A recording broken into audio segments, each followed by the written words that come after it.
Good morning on this beautiful Sunday, the Lord's Day, a different Lord's Day than we're used to, but also day 4 of Vinegar Boy.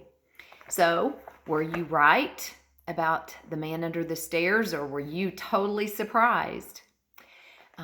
So, today we're going to start right in on chapter 7. The boy darted through the crowd. If those who were lingering near the gates and the fountain had seen the death detail as it passed, they gave no indication. Their laughter and their chatter filled the air like a gathering of magpies. The sun was high over the city walls and getting warmer. On either side of the gates, inside and out, he noticed the patrols. 2 by 2, the soldiers walked, their eyes running sharply over every person who entered or left, whether he was walking or riding. Barabbas was right. The Roman legion was looking for him. The boy wondered if any of the soldiers would notice the few faint bloodstains that had not come out of his garment.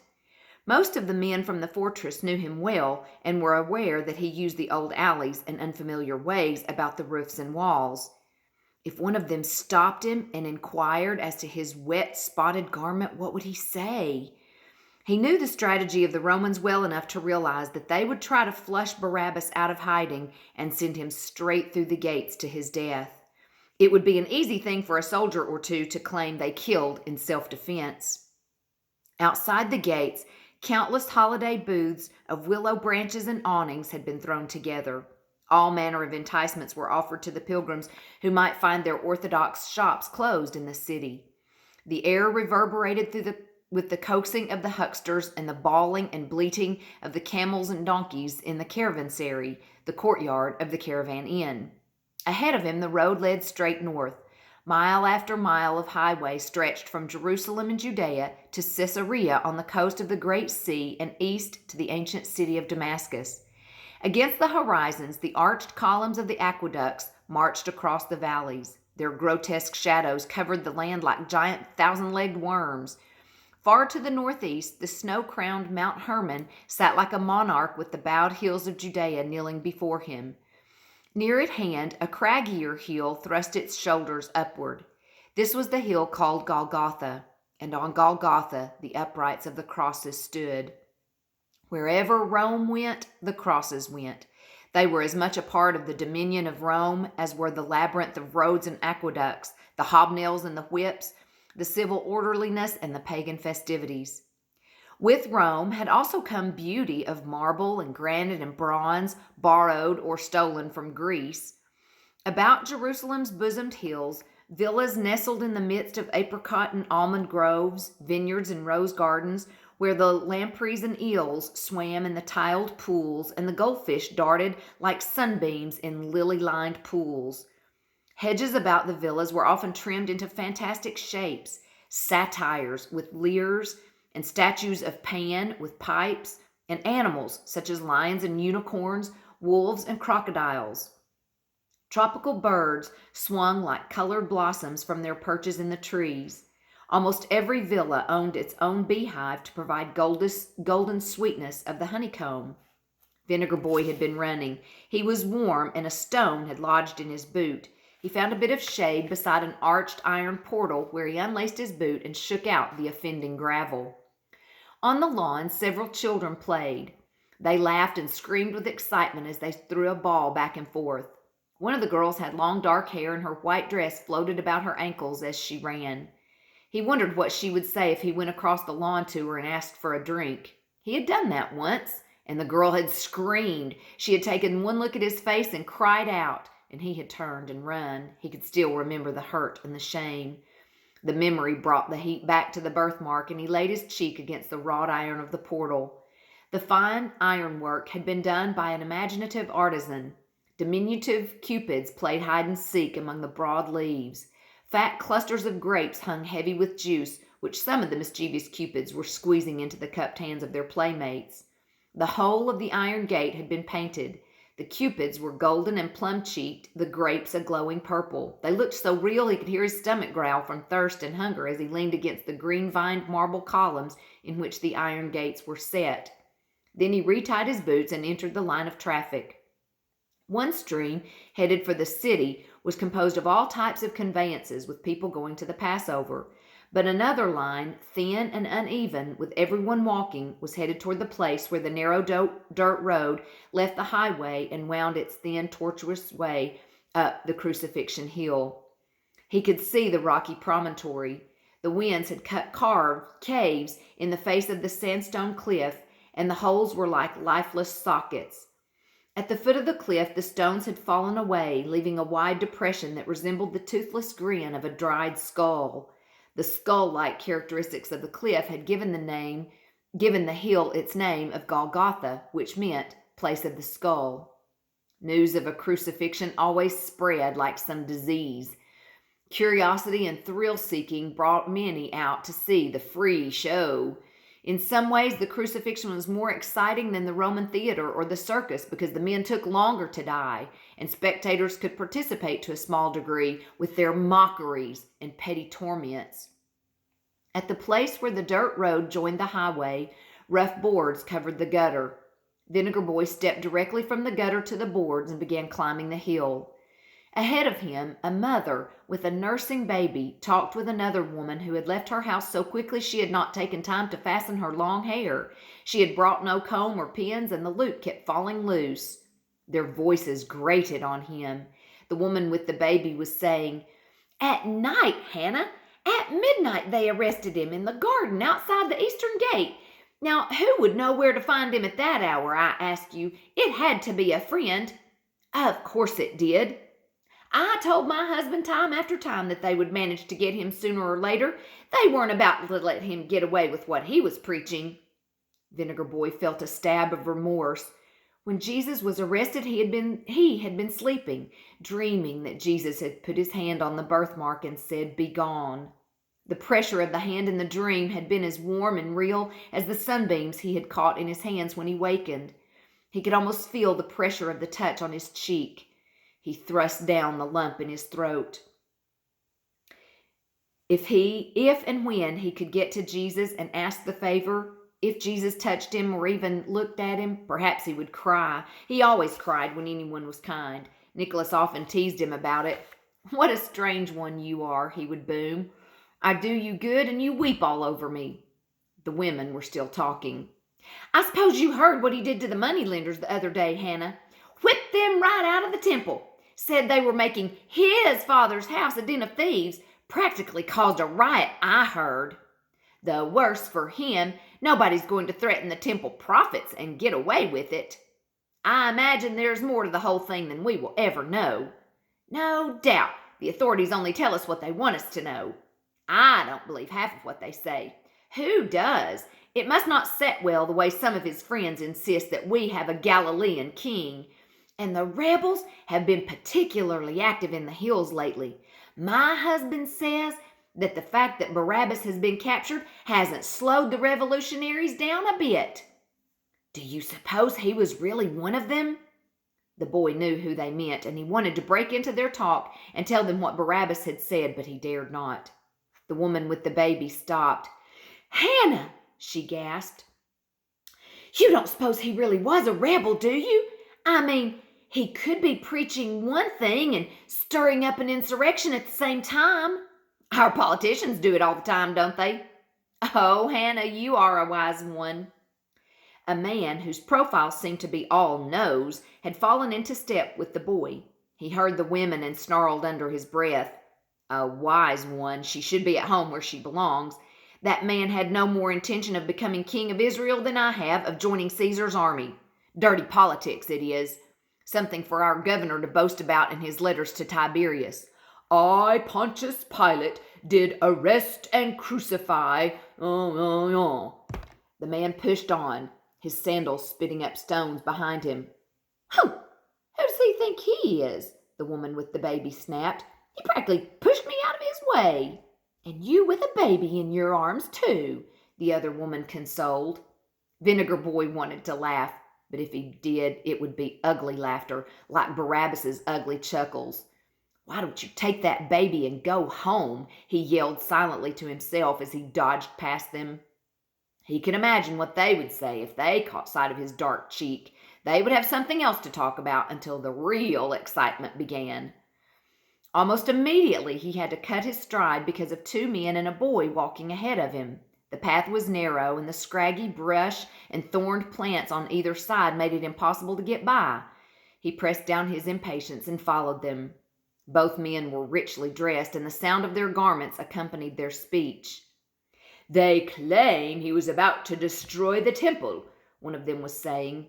"He boasted that if they tore it down, he could rebuild it in 3 days." The other man laughed. He used his hands in talking, and the sun flared on a green jewel.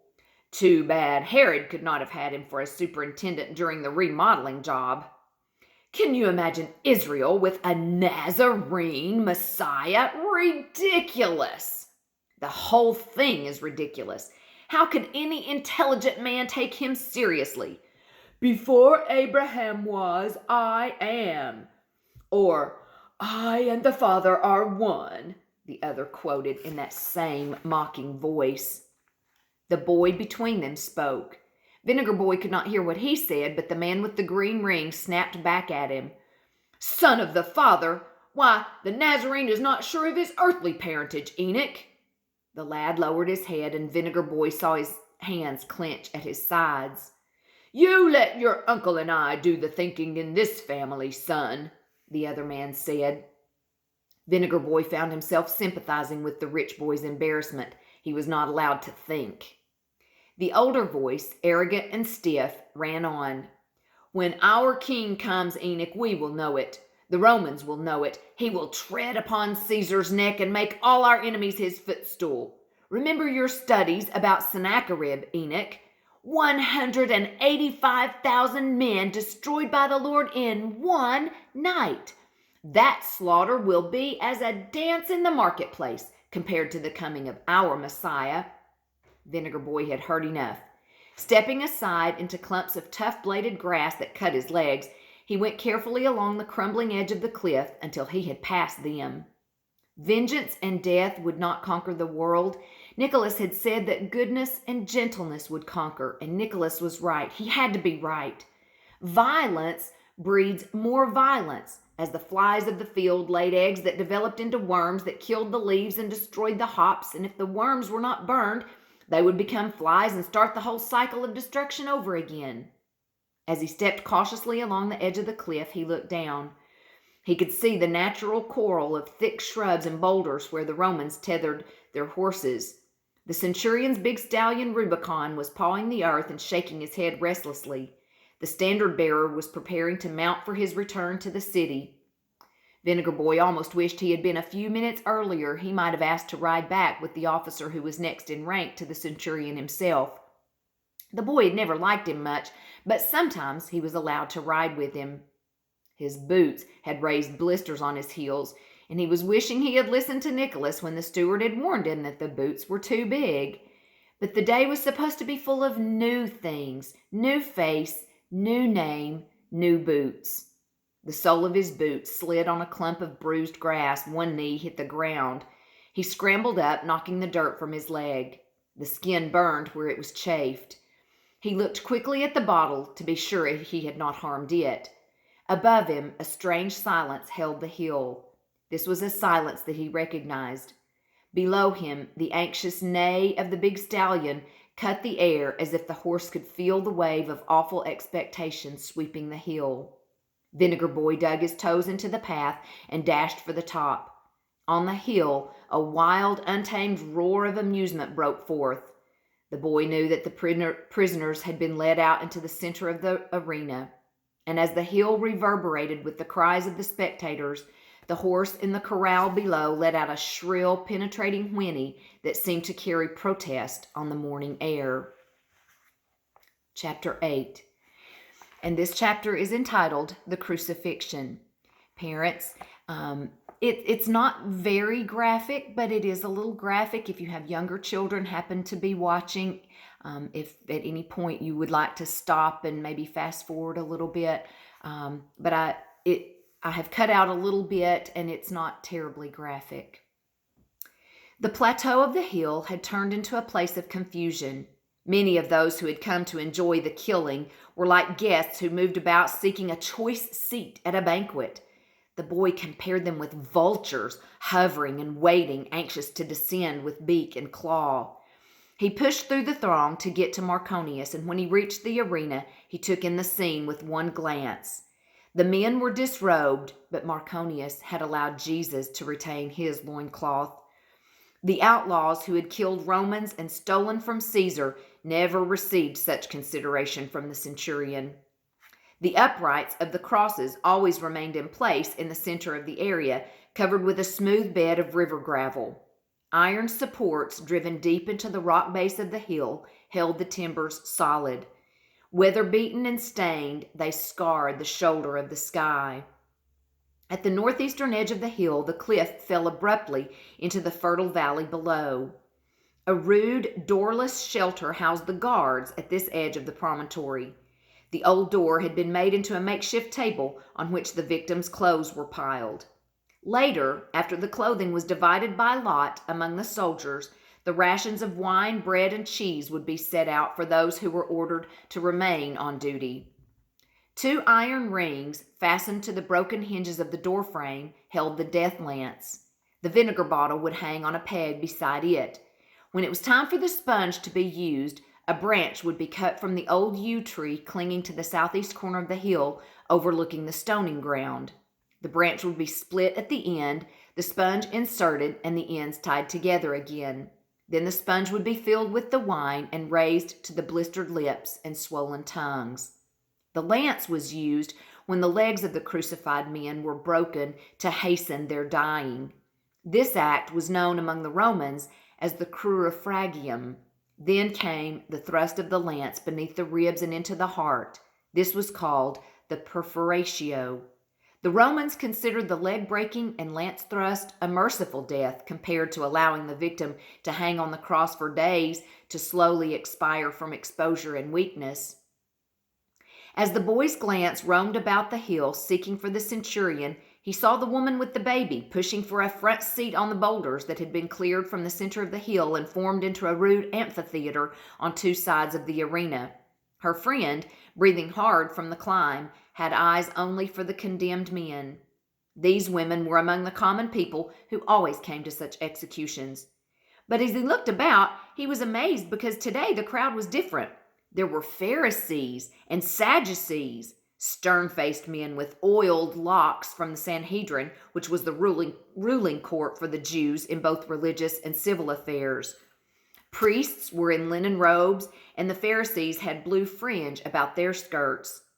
These men were among those who would shrink from eating off an unwashed platter, who would be defiled if they touched pork. But they stood together in this place of horror, rubbing their hands in evident approval each time a voice was raised in insults for the Nazarene. One could not expect the outlaw's friends and relatives to crowd the hill, but where were Jesus' friends? Where were those he had healed? His mourners were few. 3 women huddled under the skimpy branches of the old tree. Their mantles were about their heads, but the sound of their moaning could be heard. Suddenly a cheer went up. The executioner had stepped from the shed. The sun shot fire from the mallet and the iron spikes in his hand. The crowd roared in anticipation. Among the men of the common people, the usual wages were being laid. Which of the condemned men would be the first to feel the nails?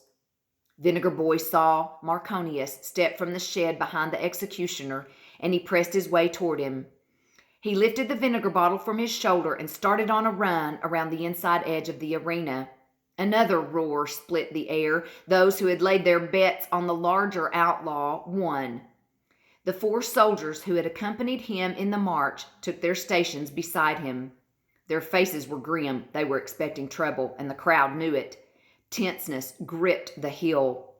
The boy let his eyes rise to the face of the doomed rebel. He was watching when the frustrated terror exploded into rebellious hatred. Each of the 4 soldiers made a swift grab for an arm or a leg. The victim was lifted like one of Phineas's hogs and slung downward to the crossbeam so hard that the earth shook. The boy could hear the breath knocked out of him. Then, as the air came back, the outlaw cursed and fought. He heaved and twisted, his muscles threatening to burst through the skin. The soldiers laid the full weight of their armored legs against his forearms to hold his hands in place. Other soldiers ran to help and pressed his body against the beam. The executioner chose the spike. Silence fell. Vinegar Boy rushed toward Marconius. "He hasn't had his vinegar!" The executioner lifted his mallet, but Marconius spoke, and the hammer was lowered. A soldier reached for the vinegar. He snatched the wooden stopper out and thrust the bottle into the outlaw's mouth. He drank and choked. Vinegar ran out of his mouth and through his beard. The soldier tried to pull the bottle away, but the man's teeth had clamped about it. He took another mouthful. The executioner leaned over to place the nail, and that vinegar hit him full in the face. The crowd roared in appreciation. The executioner would have smashed the man's skull, but one of the soldiers stopped him. The one who held the bottle tossed it at the boy and dropped on his knee to help restrain the struggling rebel. The hands were prepared again, the mallet lifted. Again the hill went quiet and tense. Vinegar Boy turned away, trying to close his ears as tightly as he had closed his eyes. This was always the worst moment of all, that first nail. The sickness and fear on the faces of those who would follow the first man were always terrible to see, but the sound could not be shut out. The hammer thudded and thudded again. The cheers of the crowd buried the groans of the man. Vinegar Boy opened his eyes to find himself looking upward into the frightened face of the golden-haired Dismas. The young outlaw trembled. His body, straight and fluid as a statue, was marvelously brown. His hair covered his head like a rising sun. Sympathetic murmurs swept the crowd as he was led to his beam. The young one did not struggle. He knelt first, his lips moving and his face toward the sun. Vinegar Boy knelt too, offering the bottle. "Dismas," he said, "here is your vinegar." The outlaw showed no surprise that the boy should know his name. He drank deeply and gratefully. Then he laid himself back and held his wrists close to the wood. The spikes thudded. "Captain, this one wishes to be hung so he can see the setting sun." A murmur of support ran about the hill. Marconius was quick to assent. He gave no trouble. Do as he asks. So the younger outlaw hung on the outer cross, facing west, and the middle cross waited for Jesus. The Nazarene stood with his head lowered. Drops of blood and water stood on his forehead. His brown hair looked almost black where it was streaked with perspiration. His face was swollen and purple. Across his back and ribs, the livid marks of the scourging crossed and recrossed.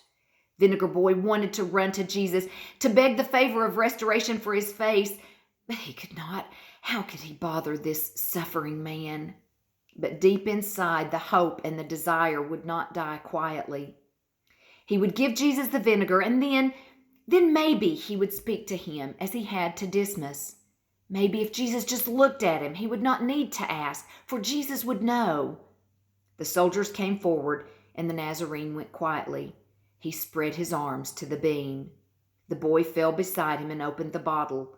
Words struggled to come, but he could not utter them. The eyes of Jesus were closed. "Open them, open them," the boy pleaded silently. Words filled his head, but he could not speak. Oh, surely Jesus could feel his thoughts. Such a little thing. Before the hands were nailed down, he could touch the stain and make it fair. A soldier yanked the vinegar bottle from him. "We haven't got all day, boy," he growled. He thrust the spilling lip of the bottle against the lips of Jesus, but Jesus turned away. The soldier grunted. "You'll beg for it before the day is over." He tossed the bottle back. The executioner stooped, brushing his boots through the gravel to make a smoother bed for his knee.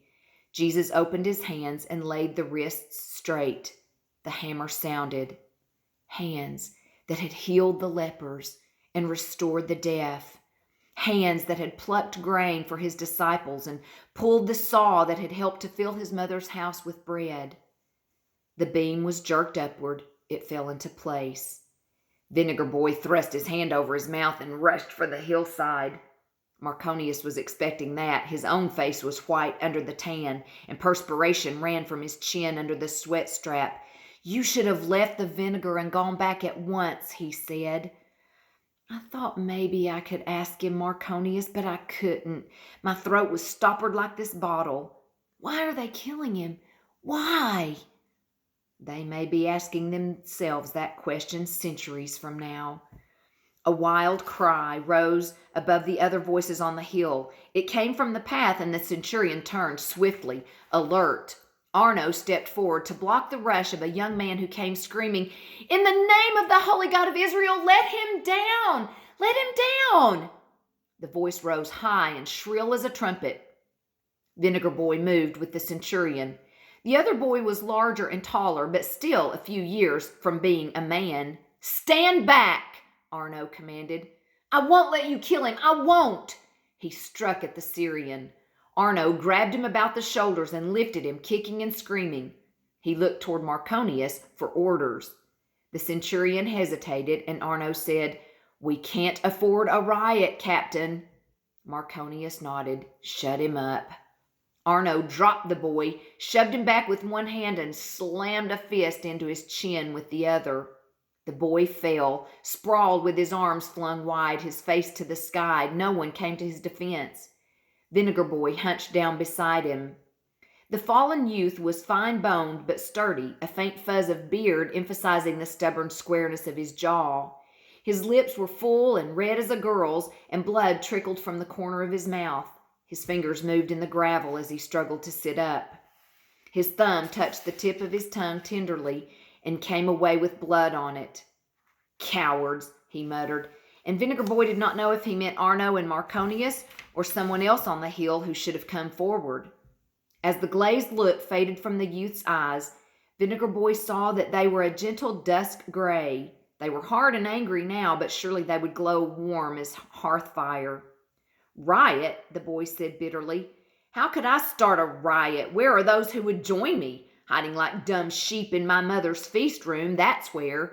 His face flushed.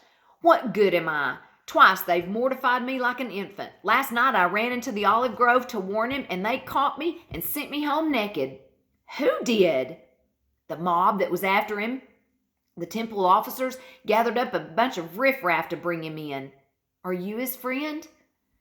"Yes, I wanted to be. I am John Mark of Jerusalem. Everyone calls me Mark, except my mother. She's a widow." "What's your name? I never saw you before." "Everyone calls me Vinegar Boy. I live at the fortress with the steward. His name is Nicholas. He raised me." "My father's dead too. Haven't you got a mother?" "No." "Where did you get your name, Vinegar Boy?" "I bring the vinegar to the hill, but mostly it's because I used to sleep in a vinegar cask. When I was little, of course. Here, let me help you up." Their hands met. They were warm in one another's. Mark scrambled to his feet as Vinegar Boy considered him with an ache of envy. This was the kind of son he would like to be.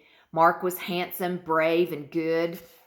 Brushing the dirt off his fine robes, Mark then raised his head. He had thick brown hair that lay in heavy waves across his ears, and one hand after another brushed the waves back as his eyes narrowed. "They must be doing something. Listen." There was nothing to hear. A strange quiet had fallen over the crowd. The hill had a feeling of oppressive stillness, such as foretells a storm.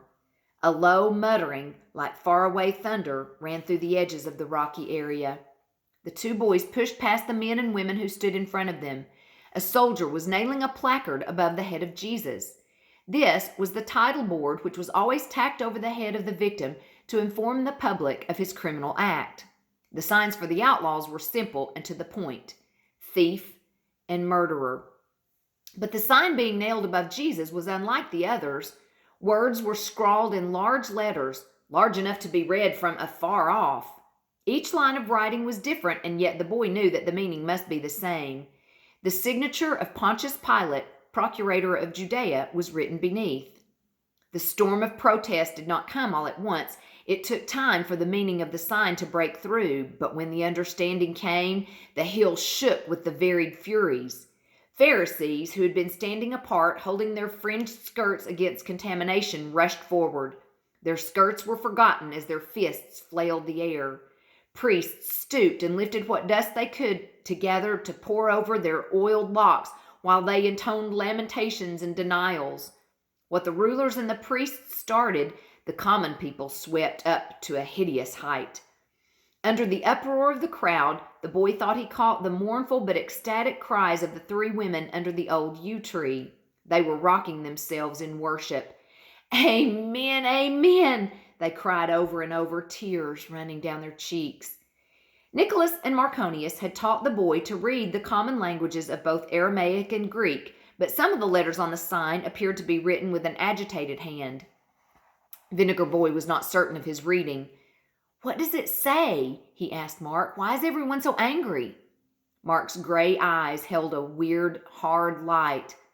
"Pilate has written in 3 languages. He wants everyone to understand, and so they shall." Before he could be stopped, Mark had leaped beneath the line of boulders into the arena of fine stone, and beneath the cross of Jesus he began to yell. His arm lifted as he shouted the words in the language printed. He screamed into the faces of the Pharisees and the priests, the Sadducees and the soldiers. Into the faces of common laborers and tradesmen he screamed, "This is Jesus, the King of the Jews." The scribes and the Pharisees forgot their dignity and screamed back, "If he be the King of Israel, let him come down from the cross and we will believe him." "This is Jesus of Nazareth, the King of the Jews." The priests screamed back, "He boasted that he would tear down our temple and raise it in 3 days. Let him now restore himself and we will believe him." "This is Jesus of Nazareth, the King of the Jews." Even the common people joined in the tumult until the hill shook. "We have no king but Caesar. Hail Caesar!" Men advanced toward Mark, their faces black with fury. "Mark, stop it! Come away!" Vinegar Boy begged frantically. The soldiers had moved forward too with angry faces, but they fell back as Marconius strode into the arena. His purpose was clear. He struck Mark twice across the cheeks. The marks of his fingers were white and then red as the blood receded and flowed back in high tide. Mark turned and stumbled through the crowd. Vinegar Boy watched him go. They had been together only a few minutes, but they were friends. Now he would never see him again. Not once had Mark's eyes fastened in embarrassment or curiosity on his ugly cheek. Vinegar Boy looked up at Jesus. He was lonely too. He hung friendless and forsaken against the bosom of the sky. The drops from the cups of Passover lay on the stones like dark petals drying in the sun. And that closes chapter 8.